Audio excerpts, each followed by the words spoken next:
difficult times, in hard times, how do you handle it? What's your secret? What's your remedy? What do you do, right?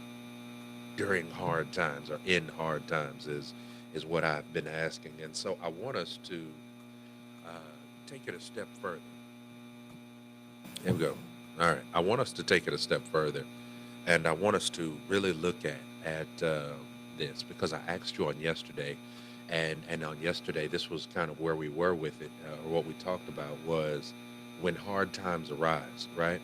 When hard times show up in your life, when you're going through a hard time, a difficult situation, how do you handle, right? When and I specifically wanted to make sure that I dealt with when it's that, the money is funny, when it's the relationships, like when it's all of those things, how do you handle it, right? And Job gave us a bit of insight. Job gave us a bit of um he showed us the secret, I'll say that way, the secret on how to handle it, what we should do. And what Job showed us is that in the midst of it, yeah, he mumbled a little bit. Yeah, he grumbled, just a bit, complained a tad. And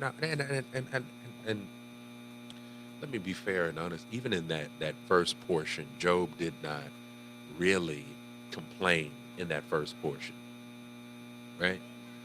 He said, "What, naked I came into this world, and naked I'm gonna leave this world.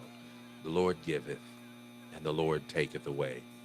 And then he closes out by saying, "Blessed be the name of the Lord." Right? That was all not Joseph, Job said about what was going on. He didn't call up his friends, and we recognize that Job had some friends who he could call, right? He had some friends who he could call, who he could go and complain to. But instead of doing that, what Job decided to do, Job said, "You know what? I ain't even gonna worry about it. I know that God still got me. And since I know God's got me, why should I worry? Why should I trip? Why should I fret?" Right? So he goes on, and the Bible closes out chapter 1 by saying, "In all this, Job did not sin nor charge God with wrong." So Job lost everything. Yeah, he still had his wife. Yeah, he still had his health, but his children were gone. Yeah, his health. He had his health. His wealth was gone, right? Everything was gone, but he still had his life. He still had his health, right? So I want you to see what happens. We go now to chapter 2, and this is where I want us to resonate, because yesterday I dealt with the physical.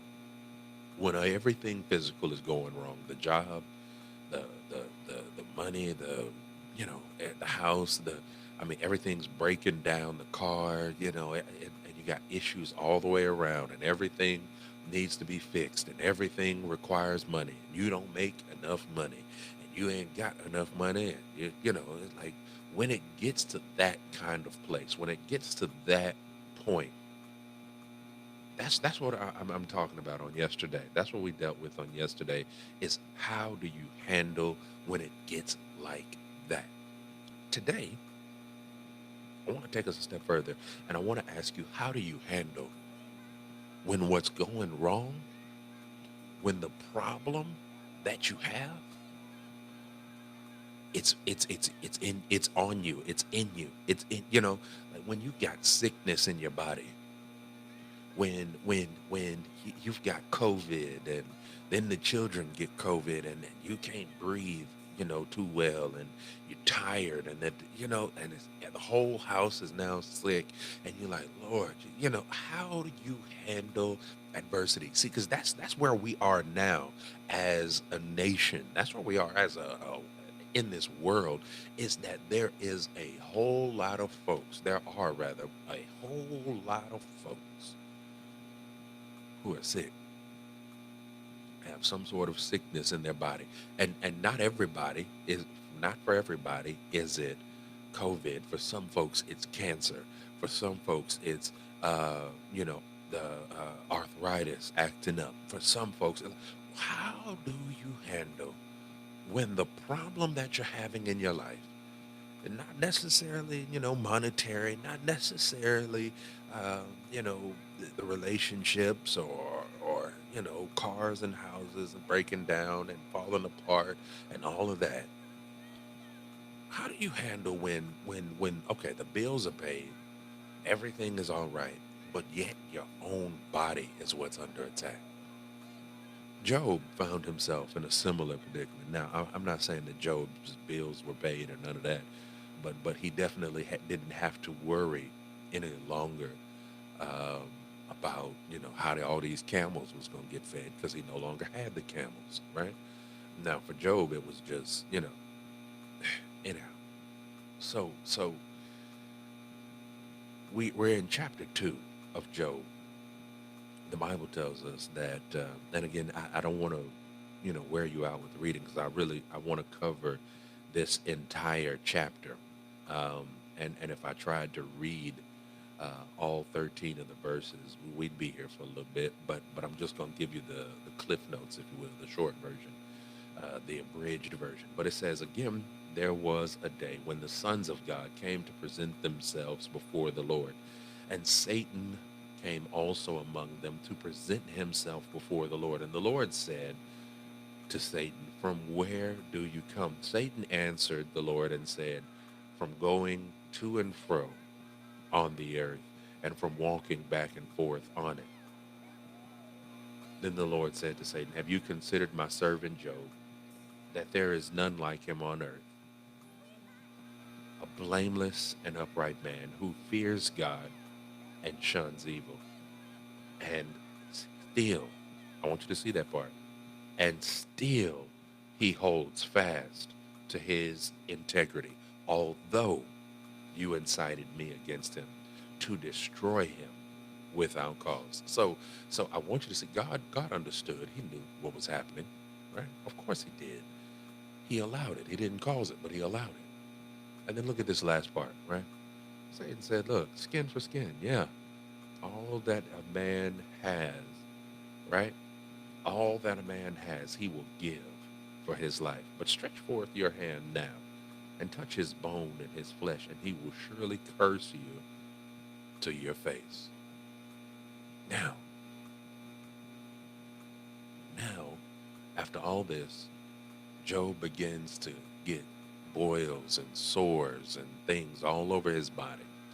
And what I find so interesting about it is Job was so itchy, right? He was in such discomfort. He was in such that and I see it as itch because I mean clearly, you know. Uh, but it says that Job was in such discomfort that he took a broken piece of pottery and used that to scratch himself and to scratch at the boils and things and we know, right? We know that could lead to infection, that could lead to other issues. And so, but Job was so discomfortable, or so uncomfortable rather, that he did not care about any of that. But I want you to see something, because what's more important than what Job did to find comfort is how Job responded in the midst of this trial. How Job responded in the midst of this tribulation. I want you to see this. I love this. When I saw this, I marveled. I just sat back and I said, man, I wish that was me. I wish I could do that. I realized that sometimes in the past, especially when things had come up in my body, I'm fine. I told y'all yesterday. I've lost. You know, I've had a repossession. I've had an eviction. I've slept in, you know, my vehicle. I've, you know, slept on a friend's couch until I could find a place to stay. You know, slept in an empty house. on an air mattress, a lady who I was dating, or I don't know if I was dating her, but I was talking to, bought for me. You know, I've been in that situation where just you make the best out of whatever you got, right? But when sickness comes in the body, it's be like, oh man, come on, not like, come on, Lord. I could handle the other stuff, but when sick, I was like, oh, Lord, come on. Oh, like, don't you care? Don't you, you know? But I want you to see Job's response. So it says, all right, Job, he took the pottery shard, right, and he scraped himself while he sat in the midst of ashes. Then verse number 9, I want you to see this. This is Job chapter 2, verse 9. Then his wife said to him, do you still hold fast to your integrity? Curse God and die. But what did Job say to her? He said this. He said, you speak as a foolish woman speaks. Shall we indeed accept good from God? And shall we not accept adversity? I want you to see that. He said, shall we accept good from God? And shall we not accept adversity? Then it closes out verse number 11, and it says, in all this, Job did not sin with his lips. So I want you to see something.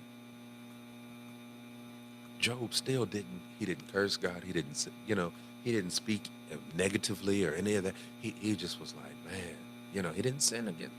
I, I wish my response was always like that. When something very personal, very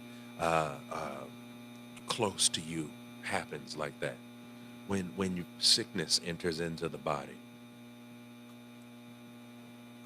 even let me just be more plain.